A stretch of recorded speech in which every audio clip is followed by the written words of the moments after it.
Here are some Vastu tips to consider for a factory or godown. Location and direction. Ideally, choose a plot for the factory or godown that has a regular shape, square or rectangle, to maximize positive energy flow.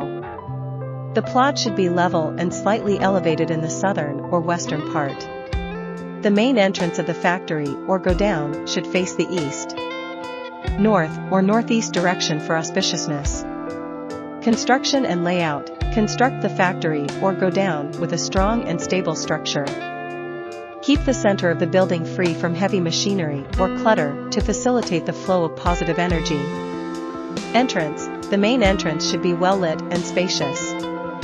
Avoid placing obstacles near the entrance, allowing smooth movement of goods and people.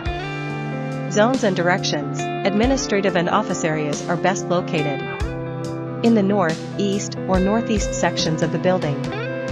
Production or manufacturing areas can be situated in the south, west, or southwest zones. Keep the northwest zone for storage purposes.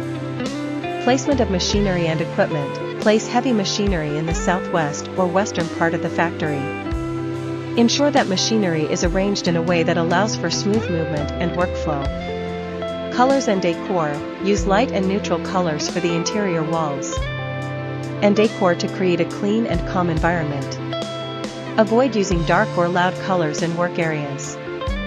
Lighting and ventilation. Ensure proper ventilation and natural lighting in all areas of the factory or godown. Use bright and efficient lighting to maintain a positive atmosphere. Godown, warehouse. Arrange goods in an organized and systematic manner. Keep aisles and pathways clear for easy movement. Toilets and washrooms. Place toilets and washrooms in the northwest or west part of the building.